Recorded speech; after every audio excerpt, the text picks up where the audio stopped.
당시 대학 최강으로 군림하던 중앙대. 중앙대는 한기범과 김유택이라는 트윈 타워가 건재해 더블 포스트에 익숙하지 않은 상대팀들에게 두려운 존재였다. 이미 대학부에서 적수가 없던 중앙대는 이제 농구 대잔치에서 기현대와 삼성을 겨냥하기 시작했다. 그때만 해도 센터들은 하는 게 이제 우리 공격수들이 공격을 할 때 공격을 좀 용이하게끔 해주는 부분, 예를 들어서 뭐 스크린을 건네든가 뭐 패스를 해준다든가 중간에서, 아니면 수비할 때 수비에 보이지 않는 부분들 리바운드 해준다든가 그런 부분들이 다예요. 그러니까 아까도 말씀드렸지만 일반 팬들이 농구를 보는데 시각적으로 보이지 않는 센터들이 플레이 자체가, 그리고 득점도 없고 별로. 그러면서 저희 때 이제 그 센터들의 득점도 많아졌고, 또 하나는 뭐 그때 뭐 덩크슛이라는 것도 처음 국내에 뭐 이제 보여주기 시작을 했고, 또 이제 고공플레이라 그래서 이제 엘리웁슛이라는 것도 이제 생겨나게 됐고, 그러면서 이제 센터들의 플레이가 그 선배님들보다는 좀 화려해졌고. 지금 이제 다른 대학의 감독들이 들으면 지나간 얘기니까 조금 덜 섭섭하실지 몰라요. 그렇지만 이건 그냥 우리끼리만 그랬어요. 이제 그러한 이제 한기범, 김유택 더블 포스트에, 그다음에 강동희, 강정수의 이제 그 셋가드 역할을 할 수 있는 선수에다가, 그다음에 이제 3번 역할을 하는 가드도 볼 수 있고 만능인 허재가 이게 딱 짜여지니까, 이건 뭐 저로서는 다른 어떤 대학끼리 게임에는 어떤 작전을 한다든지 어떤 묘안을 가지고 나간다든지 할 필요가 없어요. 그냥 너희끼리 나가서, 그냥 내가 나갈 때 그래요. 난 오늘 벤치에서 타임 안 부르겠다. 또 난 오늘 그냥 초콜릿 하나 가져가서 먹고 있을 테니까 너희가 알아서 해라. 뭐 이런 정도로 농담을 하고 나갈 정도로. 그러면 뭐 대학끼리 게임에는 그냥 전반에 승부가 이미 나고, 그래서 대학 게임보다는 삼성과 현대를 어떻게 하면 이길 수 있느냐. 그래서 사실은 대학 대회가 1년에 5대회가 있는데, 그 대회보다는 농구협회가 주관하는 그 소위 농구 대잔치에 삼성 현대를 어떻게 이기느냐 하는데 목적을 두고 연습을 했지, 사실은 그 멤버가 있을 때는 대학을 상대로 연습을 하진 않았어요.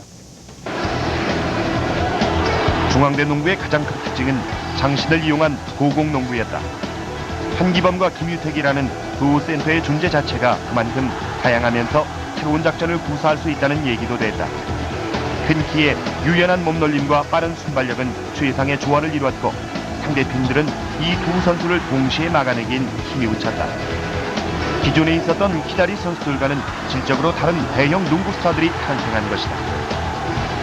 그 당시에서는 이제 유태경이 아마 가장 뛰어났었고, 아마 그 세대를 아마 뛰어넘어서 아마 그 유태경이 젊은 나이였고, 이제 서장 선수와 김준 선수가 아마 젊은 나이였다면 아마 좋은 아마 세 선수가 게임을 했을 거라고 생각을 해요. 그리고 몇십 년에 한번 보기 힘들 정도의 그러한 대형 선수였던 것으로 저는 생각이 돼요. 그동안에는 연세대학이나 고려대학이 장신 선수를 저렇게 길러내질 못했어요. 그리고 더블 포스트 운영을 시도를 안 했었고, 한국의 지도자들이. 왜 그러냐 하면은 더블 포스트가 굉장히 힘들어요. 보기에는 아주 느리고, 센터를 2명 뛰면 아무래도 보기에는 좋지가 않아요. 빠르고 스피디한 농구가 잘 안 나오니까. 그런데도 불구하고 중앙대학에서 센터를 2명을 키워가지고 더블 포스트를 운영을 했고, 트리플 가드까지 썼으니까요. 뭐 투 가드에다 트리플 가드에다 더블 포스트 운영까지 했으니까 상당히 그 더블 포스트 운영의 그 대표적인 예가 중앙대학이죠. 거기다 투 가드, 3 가드까지 띄우는 데가 중앙대학이었고, 농구 기술로만 본다면 상당히 그때 당시에는 센세이션을 많이 일으킨 팀이죠, 중앙대학이. 현대와 삼성 양강 체제에 중앙대가 등장하면서 농구계는 일대 지각 변동의 휩싸였다. 여기에 또 하나의 공룡팀이 탄생했으니 바로 기아의 창단이었다. 기아는 창단과 함께 현대 박열 감독을 사령탑으로 영입했다. 당시에는 이제 제가 기아를 이동할 때 많은 사람들이 돈을 받고 갔다, 뭐 돈 때문에 팔려갔다, 뭐 이런 소리 많이 들었습니다. 그건 왜냐하면 당시 스포츠 신문이 저를 갖다 이제 특집으로 내면서 뭐 일금 얼마에 뭐 스카우트 이렇게 이제 요즘도 프로에 그런 말이 요즘 같았으면 그런 말 안 나왔을 겁니다. 그때 당시만 하더라도 이제 워낙 삼성현대 사람들이 이제 그 프로라는 의식도 없고 이럴 때인데, 제가 그때 기아로 옮기게 된 동기는 가장 중요한 게 뭐였었냐면, 현대 삼성이 두 팀만 가지고는 절대로 우리가 미래지향적으로는 한국 농구 발전에 좋은 결과가 안 나온다. 어떤 한 번의 아시아 정상은 있을지 모르지만 두 번, 세 번 가려면은 현대 삼성과 같은 팀이 여러 개가 나와 있어야지 된다. 그래야지 농구 발전에 도움이 된다는 생각을 갖고, 두 팀을 위해서 재도전을 한번 해서 우리가 정상을 또 가지면은 제2, 제3의 팀들이 나오지 않겠느냐, 이런 생각을 가지고 제가 이제 기아 팀 창단에 참여를 해서 이걸 만들어가지고 두 팀에 이제 도전하게 된 거죠. 한기범과 김유택, 트윈타워가 그대로 기아에 입단하면서 기아는 중앙대와 같은 고공농구를 구사하게 됐다. 더블포스트가 위력을 발휘하기 시작한 것이다. 이제 농구대잔치는 현대와 삼성 그리고 기아의 3파전 양상으로 치달았다. 한기범 선수, 뭐 김유택, 그다음에 포워드의 정덕화, 뭐 나중에 허재 선수도 합류를 했었고, 그런 포지션별의 다양화와 또 하나 이제 제일 강점이 젊다는 겁니다. 체력적으로 하나 일화를 소개해드리면, 이제 현대가 그때 뭐 최강 멤버를 구축하고 있을 때 그 두 번의 연장 끝에 이긴 경기가 있습니다. 근데 그것이 마지막에 그 두 번 연장에서 선배님들이 뛰질 못하시더라고요. 그래서 두 번 연장 후에 그 연장전에서는 굉장히 큰 점차를 이겼습니다. 이제 그런 것들이 그 기아가 가지고 있는 장점이었죠. 네. 87년 농구대잔치 챔피언 결정전. 삼성과 기아는 1승 1패로 팽팽히 맞섰다. 기아가 창단 원년 우승이라는 대업을 성취할 수도 있는 절호의 찬스였다. 그러나 삼성에겐 기아에는 없는 노련미가 풍부했다. 결국 삼성이 2승 1패로 우승을 차지하게 된다. 우리나라 농구가 전에도 한 2m 정도 되는 선수가 있었습니다만은 그렇게 큰 두각을 못 나타냈거든요. 그런데 한기범이나 김유택 이런 선수들이 물론 조금 좀 마른 스타일이었지만은 그 큰 키에 비해서 제대로 농구를 구사할 줄 알고 농구를 할 줄 아는 선수들입니다. 그러니까 그 키를 도저히 삼성이나 현대, 더구나 스카우트에 다 선수를 또 양보해주고 나니까 그 신장으로 저희가 쫓아갈 수가 없었습니다. 최종 결승에서 저희가 이제 이기고, 기아를 그때 이기고, 이제 우승도 했었는데, 그게 그 당시에 마지막이 아니었나 그런 생각이 듭니다. 기아는 창단 첫해 준우승에 이어 이듬해인 88년 드디어 농구대잔치 왕좌에 오른다. 기존의 한기범, 김유택 외에 또 한 명의 중앙대 출신 농구 천재 허재가 입단하면서 기아는 그야말로 무적의 전력을 갖춘다. 허재 선수는 뭐 지금 뭐 말씀드렸듯이 그 전에 뭐 김동광, 신동파 이런 선수도 있지만 하여튼 농구 기능적이나 보면은 제가 보기에는 제일 뛰어난 선수가 같습니다. 농구가 갖고 있어야 되는 무슨 뭐 점프력, 뭐 스피드, 뭐 지구력, 그리고 공을 다루는 기술, 그리고 근성, 아주 좀 뛰어난 선수고요. 다른 거는 둘째 치더라도 농구만큼은 타고나지 않았나 하는 그런 생각을 가지고 있어요. 허재 선수한테. 또 농구를 안 했으면 저 선수가 뭐가 됐을까 하는 그럴 정도의 농구에 대해서 잘하는 선수라고 판단할 수 있죠. 그 선수가. 상명초등학교 4학년 때 농구를 시작한 허재는 초중고를 거치면서 늘 언론의 주목을 받아온 선수였다. 천재는 하늘이 내린다란 말이 있듯이 허재의 농구 실력은 그야말로 타고난 것이었다. 용산고 시절엔 한만성, 이민형과 트리오를 이루며 용산고 전성기를 이끌었다. 허재는 단순한 동료 선수가 아니라 팀의 정신적인 지주 역할까지 해냈다. 그가 어느 대학을 택할지는 모두의 관심사였다. 대학교 가고 싶은데요. 아직 확실히 모르고 연고대, 중대 다 같이 다 가고 싶어요. 이쪽 가고 싶고 저쪽 가고 싶고 이쪽 가고 이쪽 가고 싶고 정기전도 뛰어봐야 되고 고대로가 그래서 마음에 들고 중대는 앞으로 내가 커갈 수 있고 그러니까 편안하게 이제 어떤 팀 안에서보다도 내 기술을 발휘할 것 같아서 중대가 장점이 있는 것 같아요. 대학 진학을 놓고 고심하던 허재는 결국 중앙대를 선택한다. 자신의 농구 세계를 더욱 넓힐 수 있는 곳은 중앙대뿐이라고 생각한 것이다. 중앙대에는 한기범, 김유택이 버티고 있었고 허재는 그들과 자신이 합쳐지면 농구계를 평정할 수 있으리라 여겼던 것이다. 기존 멤버 외에 허재가 가세하자 중앙대는 무서울 게 없는 힘이 됐다. 용산고등학교 졸업하고 이제 그 중앙대학교 갈 때부터도 그 과정이 재밌습니다. 연대나 고대에서 그 허재 선수를 스카우트 하려고 그러고 그 아버지가 이제 군에서 오랫동안 생활하시고 그랬죠. 지금 건강이 좀 나쁘신 것 같은데요. 그 정봉숙 중앙대학교 감독이 허재 선수를 스카우트하기 위해서 아버지하고 같이 낚시를 다니면서 얘기 한마디도 안 하고 그냥 계속 낚시만 다니면서 허재 선수를 그 중앙대로 그 스카우트하기 위해서 그랬던 기억이 나고 가을에 종별 농구 끝나면서 거기서 발표를 딱 했어요. 허재 아버지가 낚시 좋아하시니까 나도 낚시를 따라 하게 되고 그래서 이제 친하게 됐어요. 그러한 거를 한 5, 6년을 계속하다 보니까 허재가 너무너무 탐이 나는 거예요. 그런데 중앙대학이 83년도에 우승을 했어요. 그 83년도에 아주 중요한 대회를 계속 우승을 하니까 허재 아버님께서 어차피 농구를 하러 가는 건데 그럼 우승팀에 가겠다. 우승팀에 왜 너희는 나를 스카우트 안 하느냐 우리 허재를. 사실은 마음은 있었지만 얘기를 못했어요. 그 짝사랑하는 사람이 사랑한다는 말 못하듯이 그냥 짝사랑만 6, 7년 하다가 그런 의사표시를 하시니까 내가 용기를 얻고 중앙대학에 이제 정식 스카웃을 시작했죠.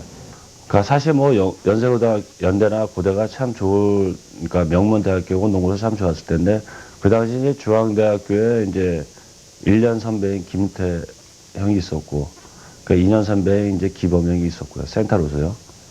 그 다음에 이제 그 가드로서는 강정수 형이 있었고 그러니까 이제 연고대 들어가서도 뭐 충분한 그 게임을 뛸 수 있는 것도 됐지만 내가 이제 더 클 수 있는, 그러니까 말하자면 선수로서 이제 더 클 수 있고, 이제 예를 들어서 뭐 이제 아까도 얘기한 것처럼 농구 한 그 획을 긋을 수 있는 선수가 되기 위해서는 굳이 뭐 연고대보다도 중앙대학교에 이제 선수가 좋으니까 뭐 센터로서 좋고 그러니까 내가 서가지고는 좀 평정을 할 수 있지 않나. 현대 삼성에 대항하는 유일한 대학팀이었던 중앙대 멤버들이 졸업 후 대부분 새로 창단된 기아로 영입되면서 기아는 현대 삼성과 3파전을 벌이게 된다. 허재가 입단하던 해에 기아는 곧바로 농구대잔치 우승을 차지하게 된다. 현대 삼성의 양강 체제가 끝나고 기아 독주 시대가 열린 것이다. 그만큼 기아에서 허재의 위치는 독보적인 것이었다. 승부처에서 결정적인 데서 그걸 해내는 아주 그 대담한 그 경기 운영하는 면, 그 다음에 자기가 갖고 있는 그 기량을 이렇게 꼭 써야 할 곳에 쓰는 아주 천재적인 재간이 있어요. 이건 누가 내가 가르쳐 줬겠어요? 나도 내가 거기까지 그 경지에까지는 가르칠 수 있는 내 능력이 없어요. 그 사람을 누가 그렇게 가르쳤어요? 그러니까 본인의 타고난 아주 그 천재성이에요. 그러니까 그거는 누구도 못 당한다. 승부를 거는 거. 스태미나가 굉장한 선수예요. 40분을 지치지 않고 뛸 수 있었고, 그 다음에 그 게임을 읽는 시야라든가 드리블링이 상당히 보기 힘든 선수였죠. 우리나라 선수들 중에. 그 신인인데도 불구하고 굉장히 그 테크닉이라든가 이런 파워라든가 뭐 이런 면에서 나무랄 데 없는 선수였죠. 그래서 이런 얘기, 보약을 먹나 해서 어떤 보약을 먹나. 네, 그래서 진짜 저희 아버님이 허재영 아버님한테 가서 물어보고 그거 먹어야 된다고. 제가 사진을 보니까 중학교, 고등학교 때는 빼짝 말랐었더라고요. 근데 대학교 가서 이제 몸이 좋아지셨던데, 그래서 무슨 약이냐, 이제 그런 약이 있다 그래서, 보약이 있다 그래서 많이 먹었죠. 네. 허재의 등장은 한국 남자농구의 커다란 축복이었다. 허재로부터 한국 남자농구는 한 단계 업그레이드 될 수 있었다. 허재는 농구의 모든 면에 능통했다. 현란한 드리블과 빠른 돌파력은 타의 추종을 불허했다. 슛의 정확성과 리바운드, 어시스트 등 모든 부분에서 허재는 자신의 능력을 최대한 발휘해냈다. 모든 부분에서 1위는 아니었지만 모든 부분을 골고루 잘하는 멀티플레이어가 바로 허재였다. 오늘 만일에 현대가 이기게 되면 내일 3차전을 하게 됩니다. 기아선업 허재 선수. 근데 제가 볼 때 선수 입장에서 봐도 허재 선수 같은 경우는 진짜 농구를 제가 봐도 진짜 잘하는 선수예요. 제가 보기에는 우리 세대 때 허재만한 선수가 나올까 하는 정도로 그렇게 농구를 굉장히 잘하고 개인 기술도 탁월하고 농구 자체를 진짜 너무너무 잘하는 선수예요. 농구 수식어가 많잖아요. 허재 형에 대한 수식어가 많지만은 진짜 뭐 그 형을 잘 표현한 것 같아요. 그리고 제가 평가했을 때도 뭐 어떻게 보면 뭐 기사나 어떤 신문지상에 보면 뭐 몇십 년에 하나라 그러는데 제 생각에는 한 몇백 년에 한 번 나올까 말까 선수라고 저는 봐요. 그 선수가 뭐 전에도 없었고 아마 앞으로도 나오기 힘들 정도의 그런 선수가 아니었나 생각이 들고요. 한기범, 김유택, 허재 외에 또 한 사람의 중대 출신 스타가 기아에 입단한다. 강동이 입단으로 기아는 날개를 단 셈이 됐다.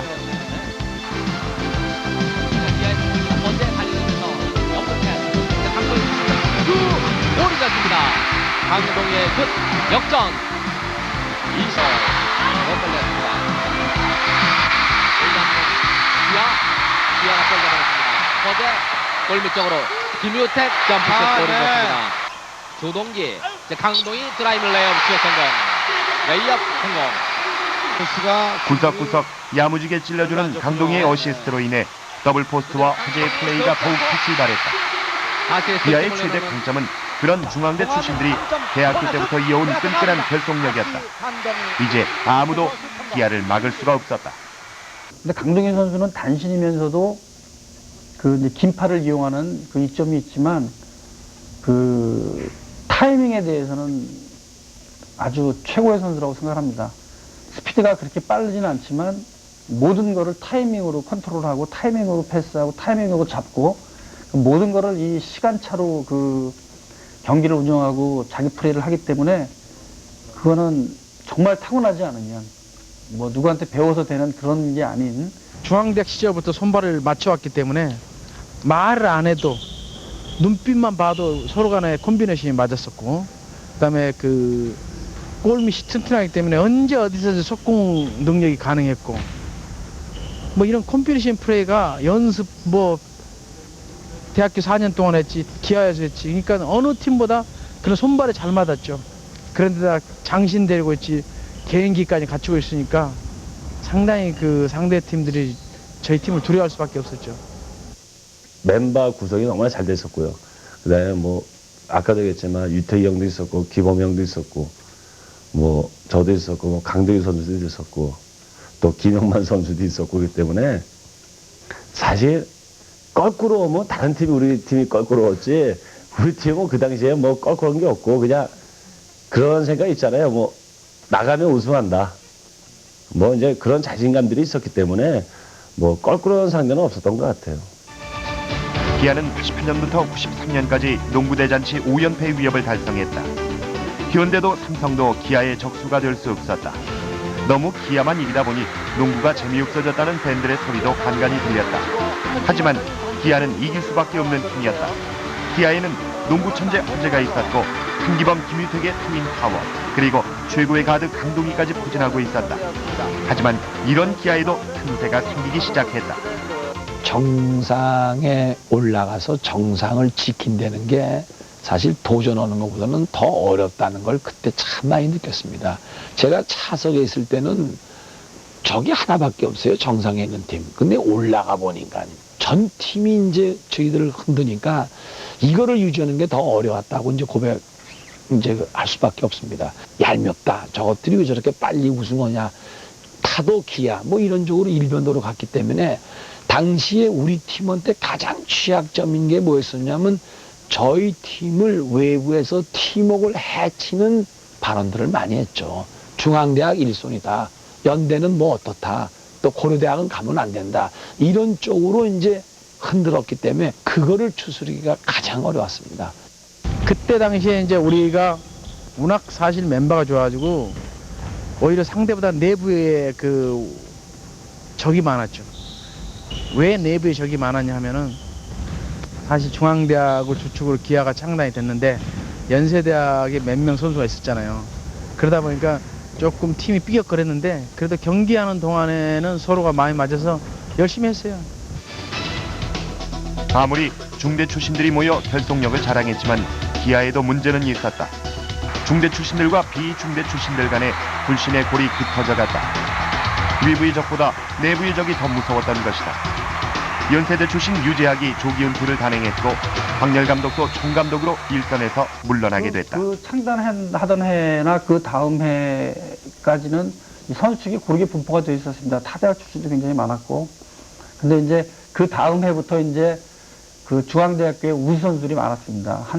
김유택, 뭐 강정수, 근데 이제 계속 그 다음에 허재, 뭐 계속해서 이제 중앙대학 출신들이 그 다음 해부터 많이 들어오기 시작해서 이제 기아자동차 그러면 이제 중앙대학교 그 출신들이 많은 걸로, 저도 뭐 그 많은 분들이 중앙대학 출신으로 알고 계시는 분도 계세요. 뭐 농구가 이제 그전에는 이제 연대나 고대나 해서 이제 축 선수들이 많이 거의 뭐 대표 선수도 그렇고 실업팀이 대부분으로 차지했거든요. 근데 그러다 보니까 중앙대 선수들이 이제 어느 시기에 가서 이제 상당히 좋은 멤버를 이뤄서 좋은 성적도 내고 해서, 근데 그 선수들이 이제 기아에 거의 이제 같이 이어서 오다 보니까, 근데 중앙대 선수들이 이제 아무래도 이제 그런 그 두 대학에 있어서 그런 뭐랄까요, 박탈감이라고 할까요, 그냥 그런 걸 느껴서 조금 보이지 않는 벽이 있었습니다. 솔직하게 이제 그러다 보니까 팀 내에서도 이제 그런 이제 경기를 하거나 뭐 할 적에 이제 그런 부분들이 보이하게 나타나고, 또 공교롭게도 이제 우승을 하면서 이런 뭐 끝나고 나서의 그런 뭐 상 문제 뭐 여러 가지 문제를 일어나면서 이제 그게 이제 또 이제 그런 거를 중앙대 출신 선수들이 좀 그거를 좀 서운하게 생각했던 것 같아요. 이제 그게 이제 빙미가 돼서 여러 가지 무슨 뭐 시합나 사보타지 하는 경우도 있었고, 그래서 그거로 인해서 이제 박열 교수도 이제 총감독으로 물러나시고, 그때 당시 유재학 선수도 뭐 무릎 수술을 하면서도 더 할 수 있는데도 뭐 더 이상 뭐 같이 운동할 수 없게 화합이 잘 안 돼서 많이 감독을 했거든요. 선수 생활을 더 할 수 있었는데.